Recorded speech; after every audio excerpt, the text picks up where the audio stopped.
I'm Melinda Van Fleet, and welcome to the Good Karma Success Coach podcast. I'm a success coach, speaker, and business consultant, and my husband Ryan and I were laid off at the same time 10 years ago. We moved to the Florida Keys without jobs, not knowing anyone, hardly any money, and we never even been here. But we made it, and now we're living our best lives.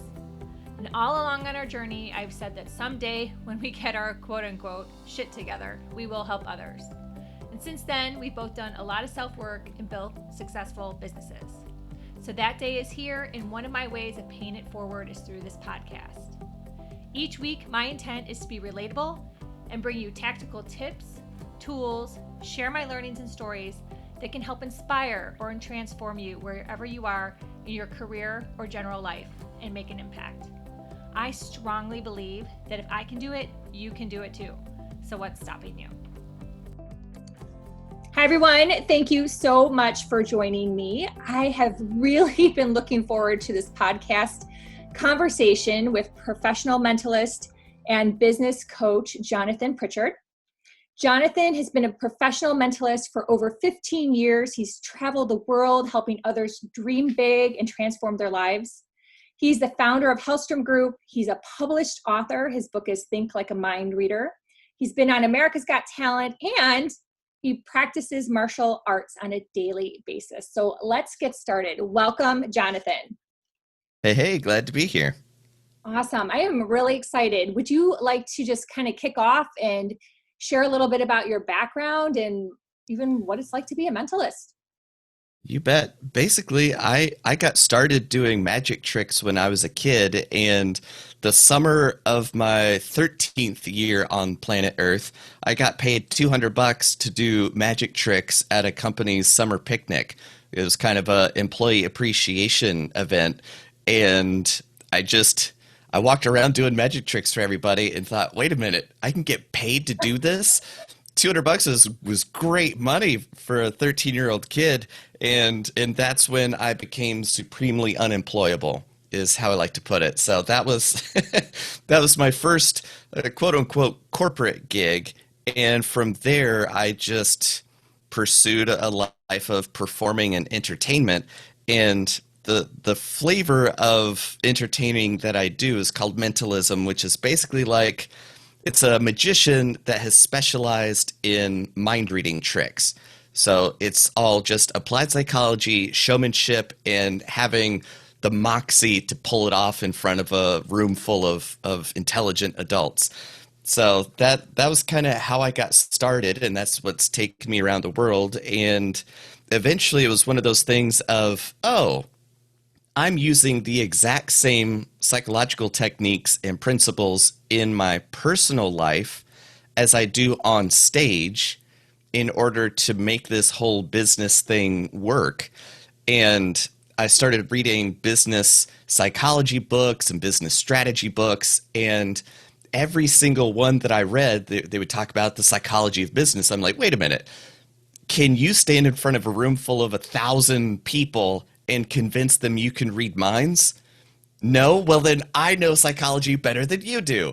So that's kind of how I got started into the business coaching angle of it, of bringing my experience of mentalism into the business realm, and then just explaining how I think about things and how the mind works and how people make decisions, and then helping my clients and teams understand how that happens in a sales or a negotiation dynamic. So that's kind of the long and short of it. Wow. So when it comes to mentalism, if you could just break it down like a little bit, even for me, but definitely for the audience, does that mean like you're really a mind reader, or is it just that you've developed your intuition and then you've built all these skills? And obviously you said you've read a lot of books and practiced. How does that really work? Right. That is a really sharp question. I don't claim psychic powers. I'm not actually a mind reader. It's that magicians do tricks with objects and things and tigers and playing cards. A mentalist does tricks with information. And one of my mentors and really good friends, Banachek, the way he explains it is imagine I'm sitting on a park bench with my wife, and a really pretty woman runs by, and I pay attention to her. My wife slaps me. You know what every single person in this situation was thinking, but that doesn't mean you have to be psychic. Wow. So it's knowing the context of the situation, each person's motivation and background and context, and being able to synthesize all of that into, okay, I have a reasonable expectation that this is what they're thinking and choosing to do. And when you have seen the exact same situation 1,000 times, you just start to get a feel for how it's going to unfold. So in sales, there are really only five objections that you're really going to see every single time. So when you're on a sales call, you can just tell, oh, okay, this is objection number three, and I have five ways I can address this. And then to the client, it seems like you're really witty and on the ball, and wow, he came up with that metaphor really quickly. Boy, he's so smart. No, it's just that I've heard that objection 500 times, and I found five different ways to address that concern, and you're giving me objection number three. This isn't rocket science. It's just applied psychology. Wow. Wow. So would you say that's kind of the secret magic behind it? Like, is that, just really practicing and over time kind of having a bank of, if you're in sales responses, we can use that example. I like that example. It is, and the explanation, this isn't going to be very satisfying for you, but it is entirely accurate. This is 100% true and accurate to what you asked. And this is the secret to every magic trick you've ever seen in your life. Every single mind reading trick, this is exactly what's happening, which is the magician or mentalist or agent of action, the person who's designing this whole thing, creates a context for the audience to make logical assumptions that are later shown to not be true. That's every single trick you've ever seen. So the context is what you say, what you do, when you do it, how you do it. Is it in alignment with earlier stated goals and objectives? Is the tone of voice consistent with the meaning and the message of what you're trying to deliver? Everything is the context that communicates the message, that helps the listener or the client or the employee, whoever is listening, makes logical assumptions about what it is that they're seeing and hearing from you. And in the context of a magic show, it's delightful when those things don't line up. I thought that box was empty, but boy howdy, look at that, there's a tiger. Neat. So in a magic show, that's great. But in everyday life, I think this box is empty. Oh Lord, there's a tiger in there. That's a really bad situation. Yeah. Right. So the goal outside the context of a magic show is to have such good communication skills that you could fool a room full of 1,000 people, but use those skills to perfectly communicate the truth and set accurate expectations that you then fulfill. And that's also delightful. And that's in the direction you want to be going. Wow. That is fascinating. I know you've been doing this and working with people for over 15 years, but how long did it take you before you finally felt comfortable in your craft? This isn't just like an easy thing. So Yeah, it's literally something I've been doing for more than 30 years now. wow. And I started when I was 5 or 6. I saw a magician on the Carson show. That's how long ago this was. And from there, I guess I never really let my parents forget about it, because then they bought me a magic kit for Christmas one year, and then I learned all those tricks and bothered them, and it was just the process of learning how to do the simple magic tricks, and my parents being saints, because I'm like, hey dad, Dad, look, watch. Here's another one. He's like, I've already seen that with Jonathan. I'm like, no, this is totally different. It wasn't totally different, right? So terrorizing my family, my whole childhood was how I got started, and it was, yeah, it was just one of those things of I would practice by myself for hours and days and weeks, and now sometimes years before anything is seen by the public. And since I've been doing it since I was 6 years old, it's the only thing I know how to do now. And I learned how to juggle fire when I was 13 years old. I learned how to hammer nails up my nose when I was 15. I was eating fire when I was 18. So I'm just used to learning weird stuff and being able to focus my attention for extended periods of time to learn what I want to learn. And then the real trick is being able to kind of interpret that into other contexts where people can learn from it, because that's how I've gotten to travel the world. That's how I've been able to sell my show and promote it since I was 13 years old. So I've been in sales and marketing and promotion for over 20 years. So it's more the challenge of being able to take what I already know from my world and then translate it into business speak or corporate speak. So that was the most challenging part of it, and that took a couple years. But like anything else, I'm willing to invest a couple years into something if I think it's going to be worth it in the long haul. Yeah. Yeah. Wow. So first of all, you're a testament. If I looked up doing the reps in the dictionary, your face would be there. So thank you for sharing that with the audience, because I think that's one of the biggest challenges out there is people think that everything happens really quick and easy. Mm-hmm. Yeah. And yeah. So thank you for sharing that story, because that's definitely something, even when my husband and I do our podcasts together, we always talk about, so people know that, it takes hard work. And then this is just a question, random. So you don't do the nails in your nose for corporate events, do you?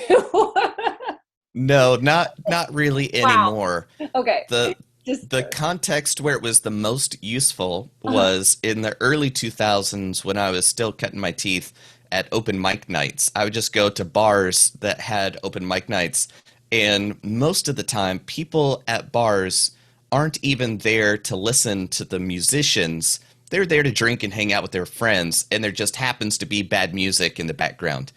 So how in the world, as a teenager or early 20s kid, are you going to get the attention of everybody in the bar without just being like, hey guys, hey everybody, look at me, come on everybody, you're supposed to pay attention to me.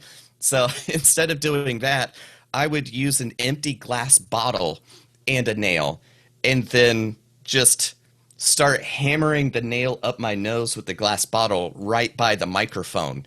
And it makes such a weird sound that everybody like, what is that?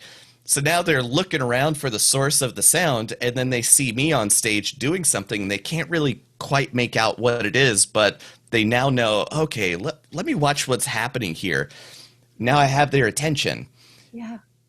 And then I would pull the nail out of my face, and that would be enough for people going, I don't know what this kid's deal is, but I want to watch it.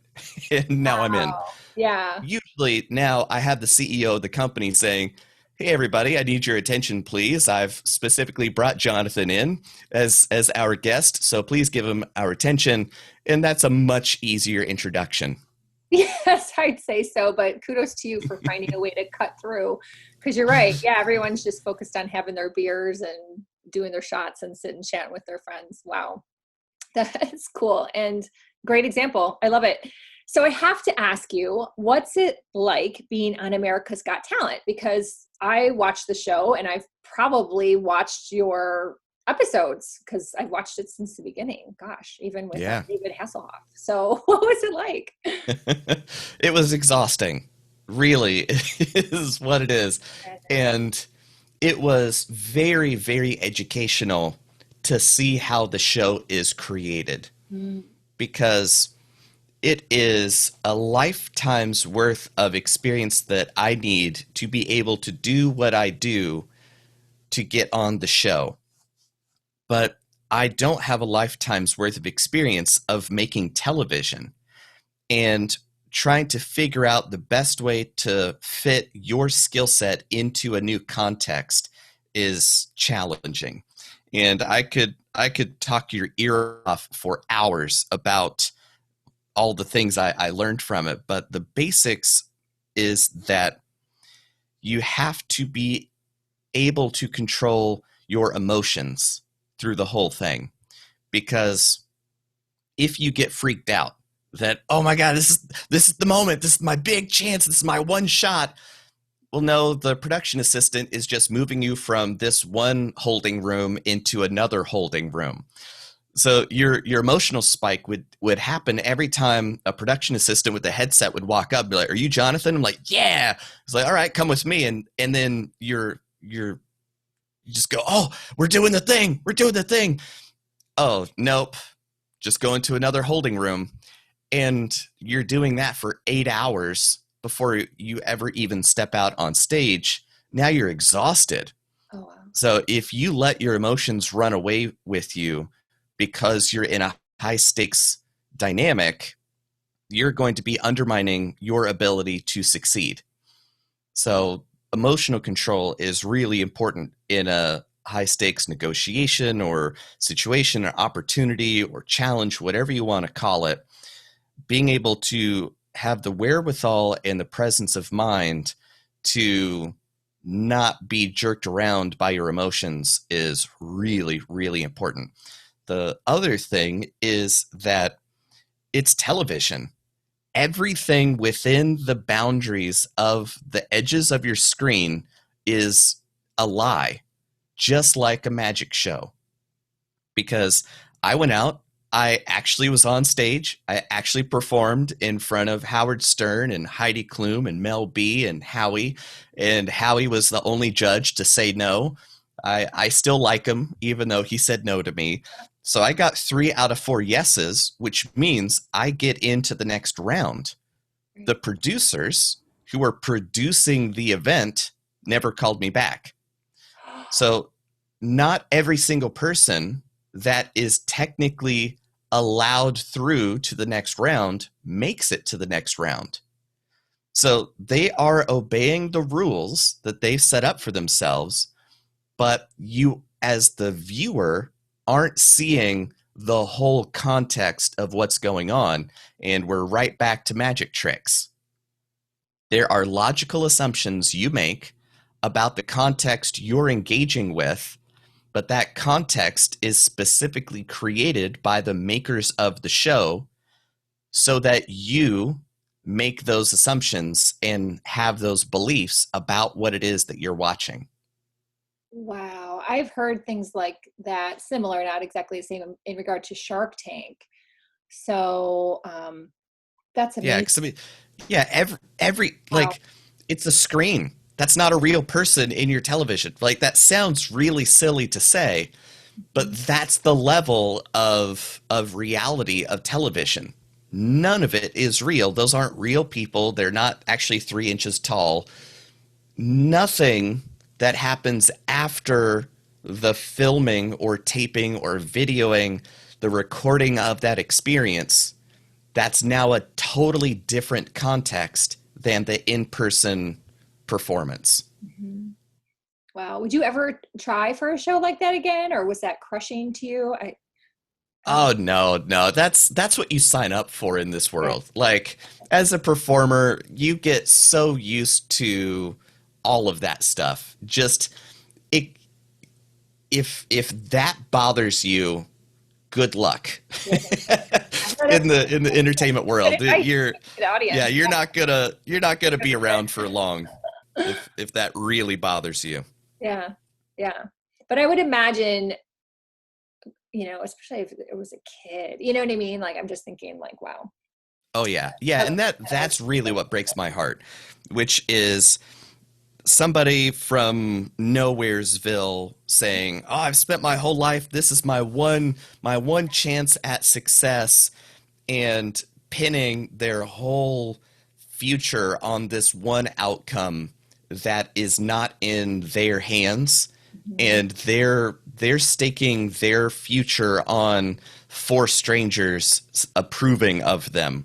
That is the epitome of the external locus of control and a recipe for crazy making.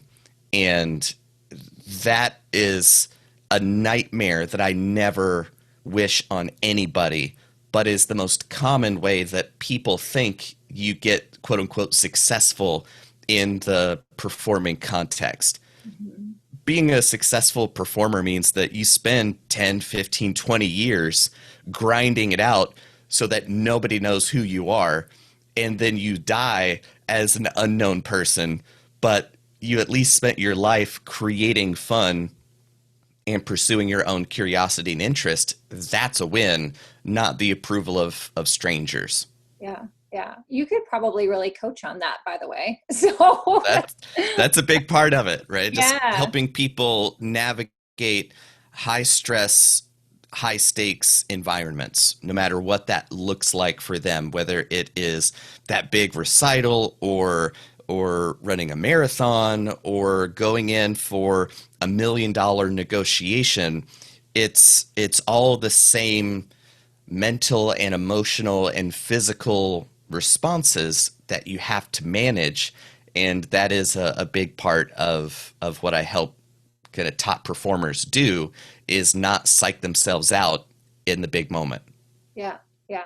Because then if there is disappointment, then they get stuck and they can't move forward. So it's pretty compelling. So tell me a little bit about martial arts. I used to work at a taekwondo studio when I was 12, and that's all I know. So No, that's awesome. That's yeah. great. Well, for me, martial arts created. Okay, let me back up.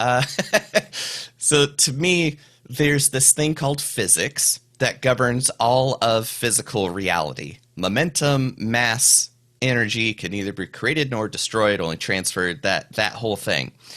So there are universal physical properties that apply no matter where you are. It could be Jupiter or some other galaxy, and gravity, mass, momentum are still a thing. That's why they're universal principles. Okay. So now the human body pattern is essentially the same. You got usually two arms, two legs, center line symmetry, the whole nine yards. There are local variations. My forearm might be a little longer than yours or shorter or whatever, but the pattern is essentially the same.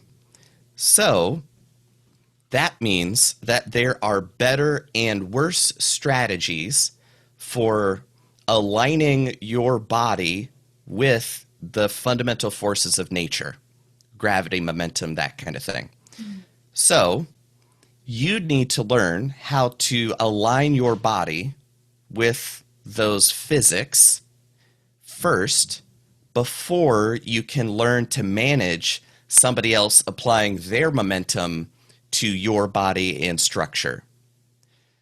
So that is the where the personal development starts, is learning to manage and control the most fundamental layer of reality. Because I don't care what you think, I don't care how you feel, I don't care what you believe, none of that is going to matter when there's a fist coming at your face. So, what are you going to do in the physical layer to deal with what is actually happening, not what you want to happen, what you believe is happening, or what you would prefer to happen? Nope, this is what's happening. So it forces you to be able to perceive reality in real time instead of only responding to what you think you want. Because the moment I start thinking about, boy, I wish you weren't punching me in the face, boom, you land a good one, and I learned from it. Hmm. So it is bedrock physics, and once you start learning to manage at that level, the process of dealing with your emotions to maintain presence of mind in that high pressure situation now gives you the template to manage your emotions, your mindset, the whole nine yards of the more abstract layers apart from just the physical layer.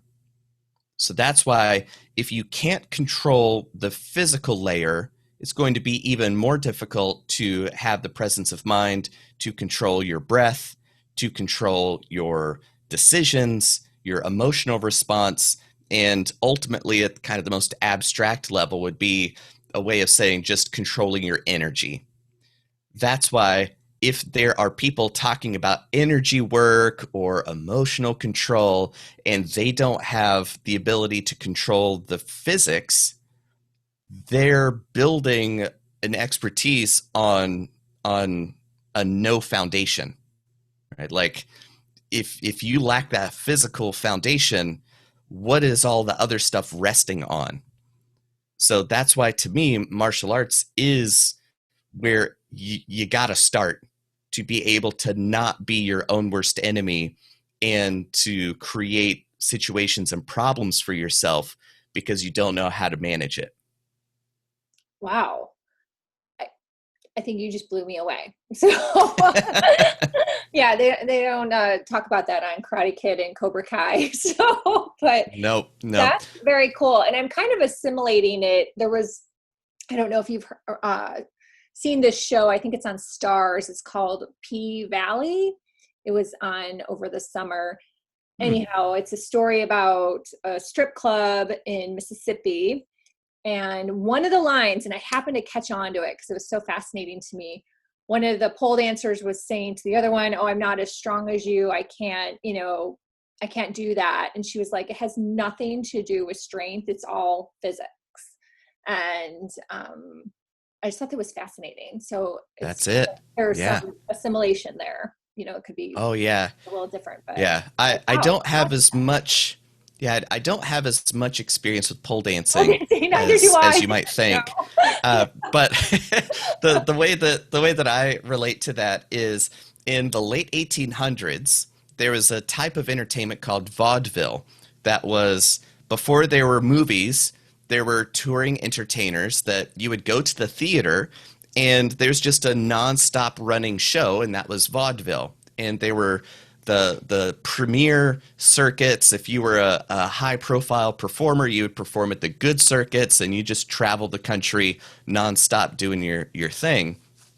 And one of the headliners, one of the most famous vaudeville performers, she went by the name of the Georgia Magnet, and her name was Lulu Hurst, and she was very, very small woman, and her whole act was that she couldn't be moved.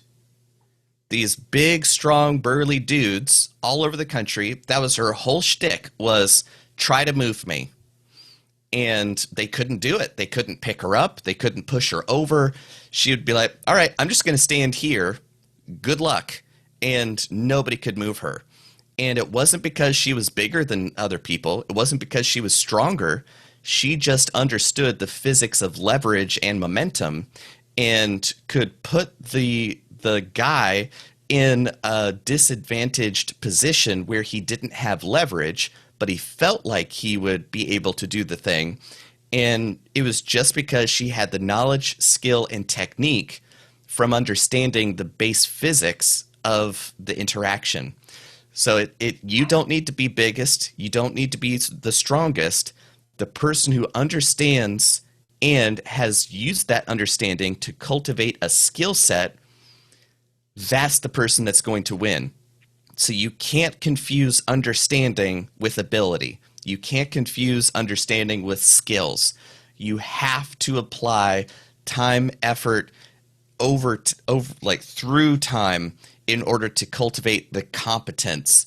And that's really where the difference comes in. So many people think, oh yeah, I have everything I need to be successful. I understand how this works. Okay, show me. Show me you know how this works. Do it. Show me the technique. Apply it to me. I'll be a willing participant. I want you to apply this technique. And they can't pull it off.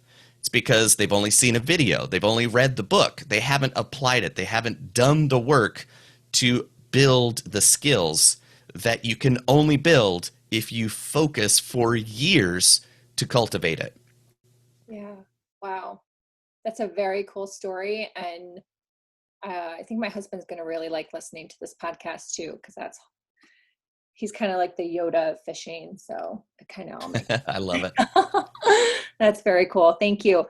Before we wrap up, can you just tell us a little bit about your book? You explained to me why it's not an Audible. So I think it'd be really cool if you share, because your book sounds very unique. And I'd like to hear a little bit more about it too. Well, thank you. Yeah, the whole book was written because as I was touring the world and doing the mind reading shows, and this was kind of before I transitioned into the corporate consulting and speaking, I'd have the autograph line, and then people would just come up and ask me questions. Hey, what about this? How do you think about this? And that to me started to get to be even more fun than doing the show, is talking to people afterwards. And then over the years, I began to realize that it was essentially the same 20 topics kept coming up. Confidence, skill set, relationships, negotiations, just the same concerns kept coming up. And then a couple years later, I get emails from people saying, hey, I don't know if you remember me, but we talked for 20 minutes after the show, and it blew my mind, and here's why my life is different and better and awesome because of you talking to me. So I just wanted to say thank you. It's like, oh man, this stuff actually is useful. Okay, that's neat. So the decision was, how do I get this out to as many people as possible without them having to have the chance of me coming through their town? So writing the book was the logical choice. So it's basically 15, 20 years of life and business lessons learned from a mind reader that has applied them on and off stage in all sorts of countries, all sorts of contexts and experiences that are based on fundamental human psychology, which means that these principles apply no matter where it is that you grew up. So I poured everything into those 260 pages, and anything you want to know about how your mind works or how this stuff applies to your situation, it's in the book. And also, I built a mind reading trick into the pages of the book. So you can use the book as a prop to read your friends' minds and fool them is really it.